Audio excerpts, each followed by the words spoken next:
Good morning everyone. नमस्ते। मेरा नाम रूप है और मैं फिर से स्वागत करती हूँ मेरे अपने चैनल द ग्लैम गुरु पर।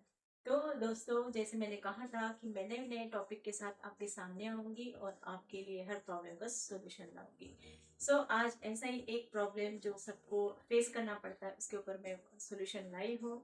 तो आज का जो टॉपिक है वो है केराटिन ट्रीटमेंट के बाद क्या हमें डूज या डोंट, क्या करना चाहिए क्या नहीं करना चाहिए।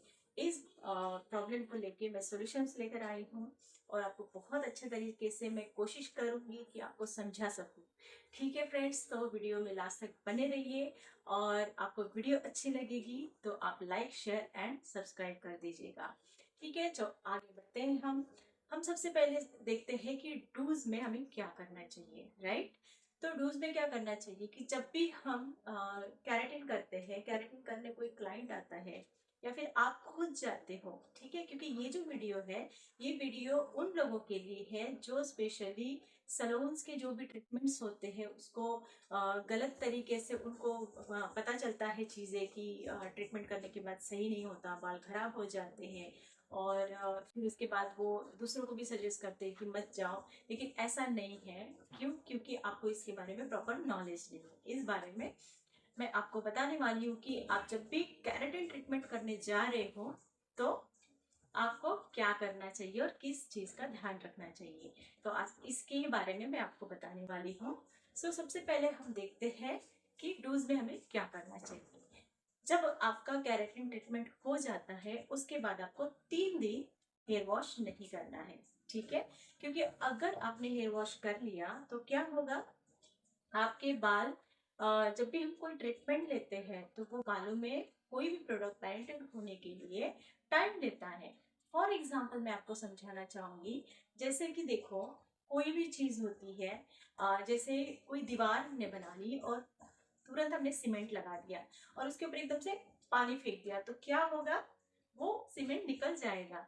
सेम उसकी तरह हमारे बाल भी है। जब भी हम कोई ट्रीटमेंट करते हैं तो तुरंत अगर वहां पे हम ये चीजें करते हैं, बाल धो लेते हैं, तो क्या होता है कि वो ट्रीटमेंट खत्म हो जाता है। तो हम ये चीज करेंगे, 3 दिन हम बाल बिल्कुल वॉश नहीं करेंगे। सेकंड जो है, मतलब दूसरा जो मैं बता रही हूँ डूज आपको जो आपको करना चाहिए वो है शैम्पू एंड कंडीशनर। कंडीशनर नहीं, कंडीशनर की जगह मास्क लगाइए, ठीक है। ये बहुत जरूरी है। जो भी सैलून में जाके आप केराटिन कर रहे हो वो आपको जो रिकमेंड कर रहे हैं जो प्रोडक्ट, चाहे कौन से भी ब्रांड का हो सकता है, आप उसको लेना है और वो सल्फेट फ्री होना चाहिए, राइट। तो अगर आपने शैम्पू एंड मास्क अच्छे से यूज कर लिया तो आपके बालों को कभी भी डैमेज नहीं होगा, ठीक है। थर्ड बात यह है कि आपको ऑयलिंग नहीं करनी है, कम से कम 20 डेज। 20 डेज तो आपको करना ही नहीं है, ठीक है। और आप इस तरह से इस चीज का ध्यान रखेंगे तो मैं समझ सकती हूँ कि आपको ये चीज समझ में आई होगी। बहुत सिंपल तरीके है लेकिन इसको आपको करना है, ठीक है। ज्यादातर क्लाइंट गलतियां क्या करते हैं फ्रेंड्स, की उनको लगता है कि मेरा ट्रीटमेंट हो गया, अब मैं कैसे भी कर सकती हूँ। तो वो लोग क्या करते हैं ना कि शैम्पू खरीद लेंगे, फर्स्ट टाइम खत्म हो गया, फिर किसी टेम्पररी जो होता है, जो सस्ता होता है, वो शैम्पू ले लेते हैं, उसी से वॉश करते हैं। फिर उसका जो रिजल्ट है वो लॉन्ग लास्टिंग नहीं रहता है, वो वहीं पे खत्म हो जाता है। मैं इसका एक साइंटिफिक रीजन आपको बताती हूँ। जैसे कि देखिए, केराटिन क्या है, एक प्रोटीन है, ठीक है, जो कि हमारे नेल्स में, हमारे टिथ में, हमारे स्किन में और हमारे हेयर में है, ओके। तो जब भी हम हेयर का ट्रीटमेंट लेते हैं तो ये आर्टिफिशियल होता है और ये आर्टिफिशियल होने की वजह से वो हम आर्टिफिशियल की तरफ से हम लोग उसको एड ऑन करते हैं, ठीक है, हमारे बालों में।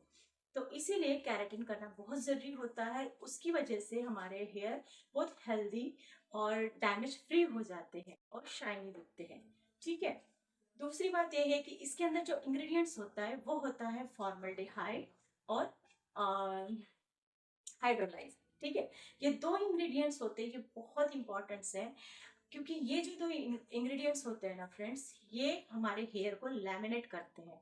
जैसे फॉर एग्जांपल हमारे कोई डॉक्यूमेंट्स होते हैं जो पुराने होते हैं, क्योंकि वो हम इस डर से उसको लैमिनेशन करते हैं कि वो फट नहीं जाए या फिर उसके अंदर पानी ना घुस जाए या खराब ना हो जाए, है ना।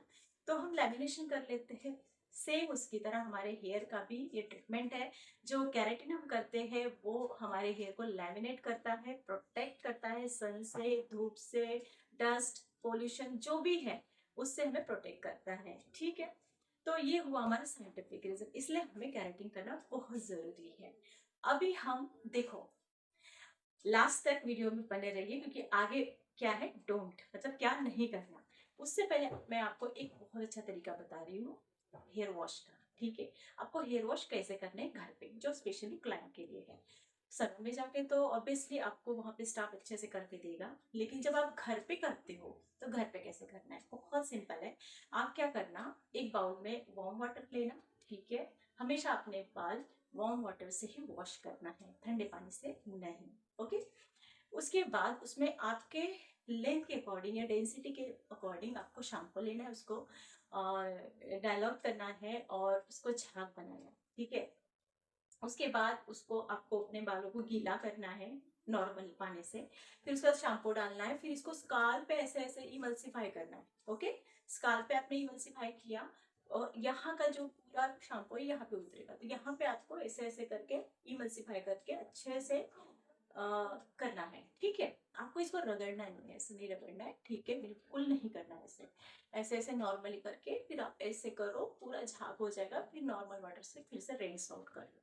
आपने कर लिया, उसके बाद क्या करना है, बालों को इससे अच्छे से निचोड़ना है, ऐसे ऐसे ऐसे करके निचोड़ लो। निचोड़ लिया, उसके बाद आप मास्क लोगे, मास्क हाथ पे लो जितना चाहिए उतना, उसको स्प्रेड करो, देन उसको अप्लाई, अच्छे से अप्लाई करो इमल्सिफाई करके। बट यहाँ पे एक बात ध्यान रखनी है आपको कि ये जो मास्क हम लगा रहे हैं, ये मास्क हमारे स्कल पे नहीं लगना चाहिए, क्योंकि अगर ये मास्क स्कल पे लग गया तो क्या होगा, आपके जो स्काल्फ है वहां पे हमारी स्किन ड्राई होती है, और ड्राई होने की वजह से वहां पे अगर आपने मास्क लगा दिया तो डैंड्रफ हो सकता है। ठीक है, इसका जरूर ध्यान रखिए। तो जो हमारा मास्क होता है वो सिर्फ ओनली फॉर लेंथ के लिए होता है। यहाँ तक क्लियर हो गया। चलो, तो अभी मैं आपको बताती हूँ डोंट में क्या नहीं करना। तो डोंट में क्या नहीं करना है, आपको अपने बालों को टाई नहीं करना है। ठीक है, जिस दिन आपका ट्रीटमेंट हो जाता है, आपको 3 दिन के लिए बोला गया है कि आपको हेयर वॉश नहीं करना, ओके, ऑयलिंग नहीं करना है।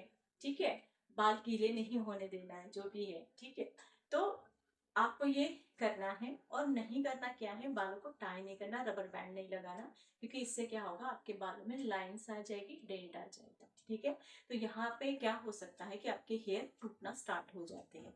अगर आपके हेयर टूट गए तो फिर क्या करेंगे, है ना। तो इसलिए ये प्रिकॉशन लेना बहुत जरूरी है।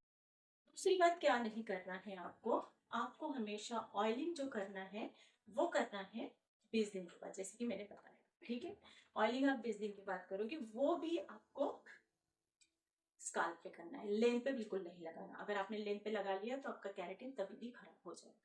मेहंदी नहीं लगाना है। ठीक है, किसी प्रकार का डाई नहीं लगाना है आपको। ठीक है, इन सारी चीजों का आपको बहुत अच्छे से ध्यान रखना है, ताकि आपका जो रिजल्ट है वो बहुत लॉन्ग लास्टिंग चल सके। पता है, कैरेटीन 3-4 साल तक आराम से चलता है, जब आपके यहाँ से रिग्रोथ स्टार्ट हो जाते हैं तो यहाँ से वो खराब दिखते हैं, लेकिन जो हमारा रिजल्ट है वो बहुत लॉन्ग लास्टिंग रहता है, अगर आपने इस तरीके से किया तो, प्रिकॉशन लिया तो।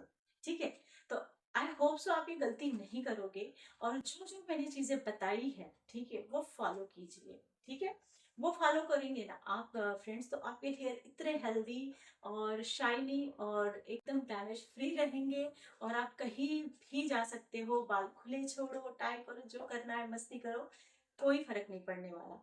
तो फ्रेंड्स, मैं आशा करती हूँ कि आपको जो जानकारी मैंने दी है ये आपको बहुत अच्छी लगी होगी, और आपको जो भी सवाल है, जो भी प्रॉब्लम्स से आप जूझ रहे हो, जो भी प्रॉब्लम्स के सॉल्यूशन आपको चाहिए, तो मुझे प्लीज कमेंट्स में लिखिए। और आज का क्या टॉपिक आपको अच्छा लगा है, क्या चीज अच्छी लगी है, वो मुझे प्लीज कमेंट्स में बताइए, और मैं ऐसे कौन सा टॉपिक आपके लिए लेके आऊं जो जिसके ऊपर मैं वीडियो बना के आपके सामने ला सकती हूँ और आपकी मदद कर सकती हूँ।